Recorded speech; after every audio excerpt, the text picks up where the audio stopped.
조갑제TV 시청자 여러분 안녕하십니까. 저는 조갑제닷컴의 조세별입니다.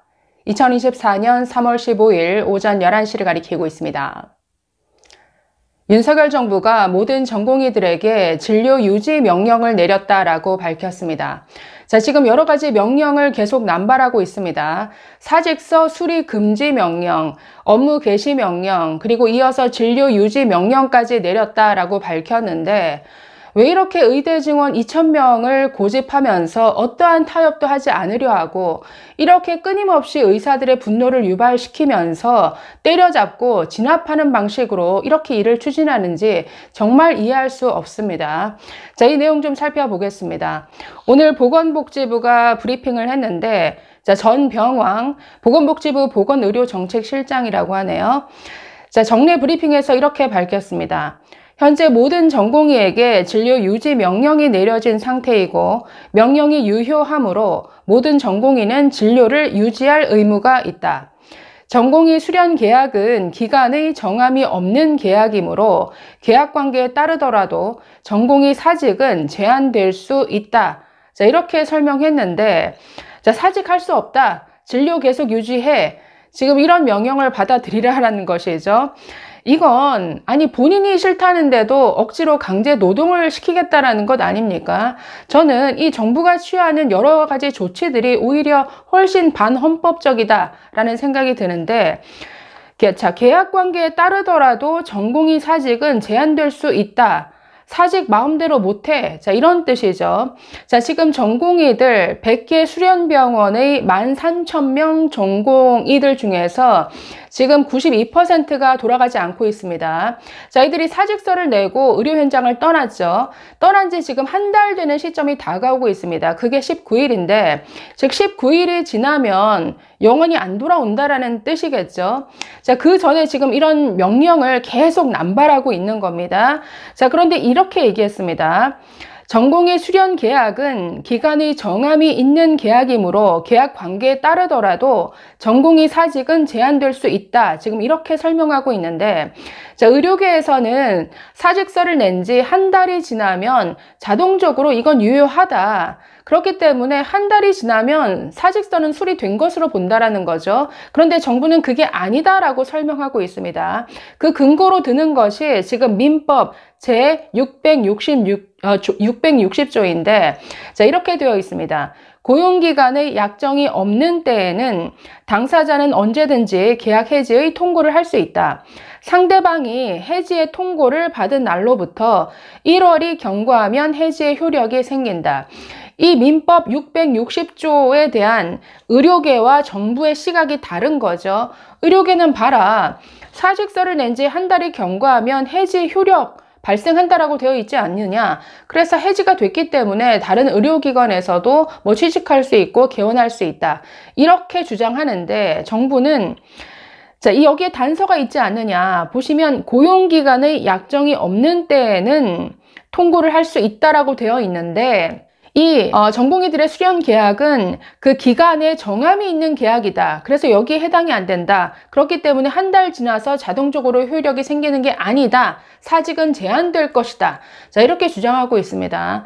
정부 주장이 저는 엉터리다라는 생각이 드는 게 뭐냐면 660조 밑에 661조가 있습니다. 이에 대해서 검사 출신이죠. 임무영 변호사 이렇게 설명했습니다.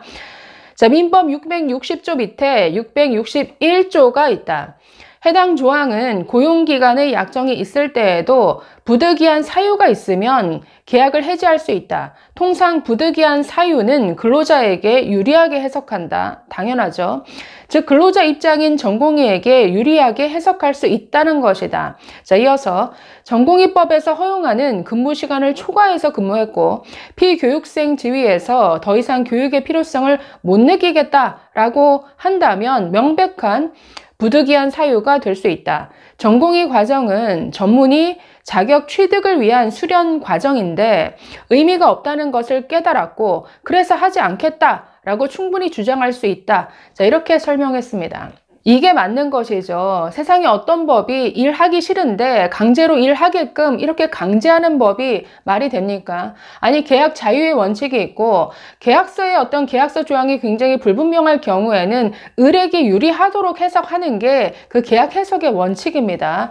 자, 보시면 전공의가 내가 수련할 이유를 못 느낀다. 왜냐? 내가 주 80시간 이렇게 잠도 못 자고 일하고 있고 이런 박봉에 시달리면서 나는 일할 의미를 못 찾겠다라고 그만두면 그만둘 수 있는 것이죠.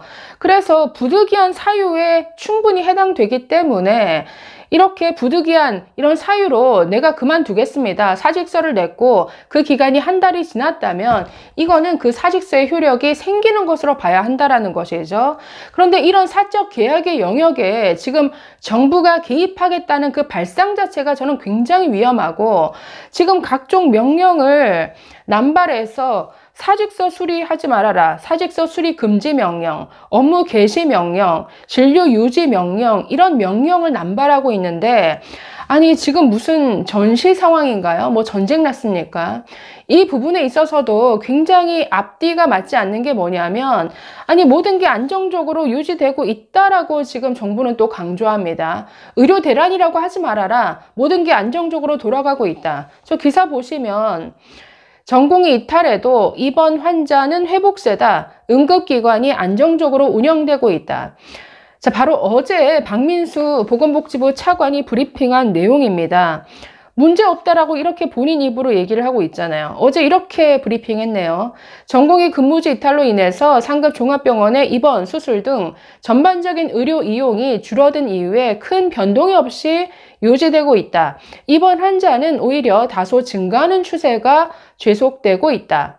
그러면서 주요 5대 병원의 입원 환자는 지난주 대비 6.4% 회복됐다. 이는 지난 12일보다 2.2%포인트 높아진 수치이고 중환자실 입원 환자는 지난주 대비 4.6% 늘었다. 이렇게 브리핑했습니다. 응급의료기관도 안정적으로 운영 중이다라고 밝혔는데 전체 408개소 중 97%에 해당하는 397개소가 병상 축소 없이 지속적으로 운영되고 있다. 자, 그래서 의료 대란 없다. 이렇게 안정적으로 운영되고 있다라고 브리핑해 놓고서는 오늘 갑자기 진료 유지 명령을 내린다. 진료 유지 명령은 글쎄요, 뭐 전쟁이라도 났을 때 이런 전쟁 어떤 전투 현장에 파견하기 위해서 글쎄 이런 명령을 내린다면 모를까. 이건 어떤 개인의 자유, 직업 선택의 자유를 침해하는 행위죠. 그렇기 때문에 지금 전공의들이 이런 업무 개시 명령 등등 이것은 강제노동에 해당된다. 그래서 ILO에 제소까지 했습니다. 자, 보시면 지금 대한전공의협의회가 13일에 이런 액션을 취했는데 정부의 업무 개시 명령은 강제노동 금지 조항에 위배된다. 자, 그러면서 국제노동기구 ILO에 의견 조회, 인터벤션을 요청했다. 자, 지금 이렇게 밝혔습니다. 업무 개시 명령은 국민의 생존과 안녕을 보장하기 위한 불가피하고 정당한 조치였다.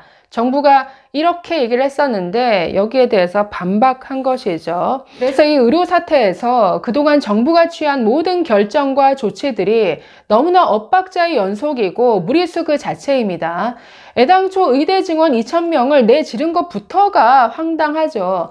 대체 2,000명이라는 숫자가 어디서 나왔느냐? 이 근거가 뭐냐? 아니 의료계에서 이렇게 반발하면 그 근거라도 제대로 돼야 할 것 아닙니까? 제대로 설명 못하고 있죠. 그리고 2035년이 되면은 의사 수가 13,000명이 부족할 것이다. 15,000명이 부족할 것이다. 이 숫자도 그 계산 방식 자체가 완전히 엉터리다 라는 의료계의 반박이 있었습니다. 이 반박에 대해서도 제대로 설명하지 못하고 있다라는 것이죠. 자, 그래서 지금 완전히 이건 자존심 싸움이 되어가고 있는데 이렇게 타협할 줄 모르고 소통하지 않는 윤석열 정부에 대해서 글쎄요, 이 의료 사태 언제까지 국민이 지지의 박수를 보낼까요? 저는 그 지지가 곧 분노로 변하는 시점이 오지 않을까라는 생각이 듭니다. 글쎄요, 오늘 지금 의대 교수들까지도 지금 사직을 결의하는 이런 분위기인데 더 이상 이 사태를 더 어렵게 만들지 않았으면 하는 이런 바람입니다. 감사합니다.